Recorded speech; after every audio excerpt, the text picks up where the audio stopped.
Hello guys, welcome to the next video on Java programming tutorial for beginners. In this video, we will see how we can read a text file using Java. Now there are many ways of reading a text file using Java, but we are going to see the most common way of reading file.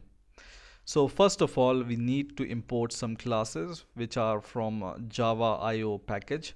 So first of all, let's import those classes. So first class we need here is the buffer reader class, and this class we are going to use to read your data. Okay, now second class is the file reader, which will read the file, and third is the IO exception, which we are going to handle some exceptions if it's thrown by this file reader. So first of all, in my main method, what I'm going to do is I'm going to create an instance of buffer reader, for example br, and I will initialize it by null. Okay, now I'm going to create a try catch block here, and this block I'm going to use to handle some exception. For example, if file reader throws some exception, then I'm going to catch it in this. Okay, so catch, and I'm going to catch IO exception here. Okay, so just take this IO exception E, and then we can catch this. And for now, this is going to give you this error bubble, and when you hover over it, it will say unreachable catch block for IO exception. This exception is never thrown from the try statement body, which is true because we haven't written anything in our try block. So let's write some code in our try block. So what we are going to do is we are going to initialize br is equal to new buffer reader, and in the constructor of this buffer reader we are going to call a file reader, so file reader, and inside this we are going to give the name of our text file. Okay, so for now I have a text file which is present in my project folder.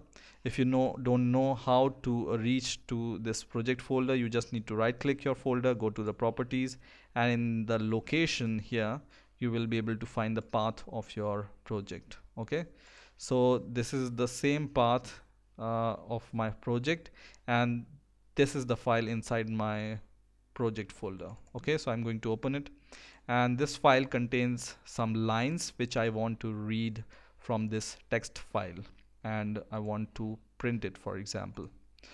So I will give the name of the file. So if your file or if your text file is in your project folder, you don't need any extra path. So you just write file name with the exact spelling of the file name, and then txt.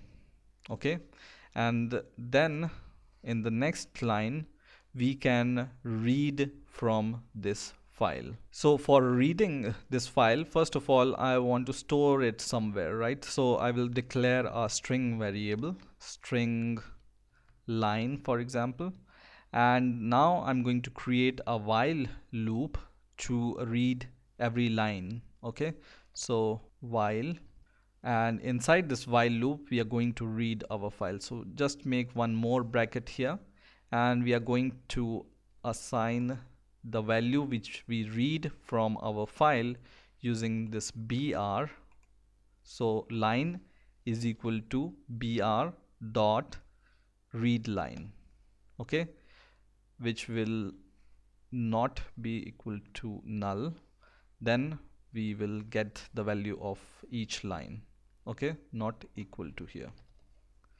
So what we are doing in this while loop, in this while loop we are assigning the value of each line which we read from the file to this line variable, and we are checking whether it's null or not, and if it's null we are going out of the loop, and if it's not null, we are going to print this file. So I'm just writing sys out and line, okay, which is this variable.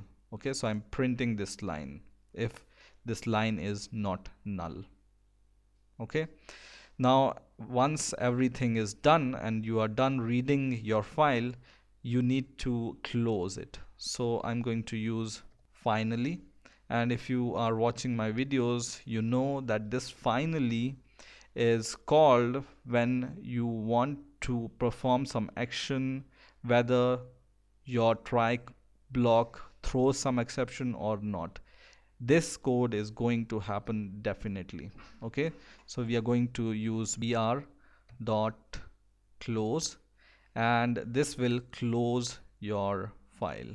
Okay, and in here you will see it's also going to throw some exception, so we can surround it by try catch block inside this finally block. Okay, so just surround with try catch block, and it's going to surround it by try catch block. So I think we are done with the code. One more thing, if you want, you can just use this e dot print stack trace, and it's going to print your exception details whenever this code throws. Okay, so let's try and run the program, but before this, let's save this, and I'm going to run this program. So run it, and you can see it reads all the lines from the file. So this was my text file which has 7 lines, and it's reading all the lines from the text file. Okay, now if you are wondering, you want to read a file which is not in your project folder, right, and you want to give some path to this file here, how can you give it? You can give it like this. So just copy the path from here like this and paste it here, and with the slash backslash, and this will not work because Java will find it difficult to read this single backslash. So if you want, you can just use double backslash instead of single backslash everywhere where this backslash is used, and this will give the path of your text file. Okay, so you can give the path of your text file from anywhere from your computer like this. Okay, now I'm going to save this and I'm going to run this program, and it gives me the same result because it reads from the same file. So in this way you can read a text file in Java using buffer reader and file reader classes. I hope you have enjoyed this video. Please rate, comment and subscribe, and bye for now.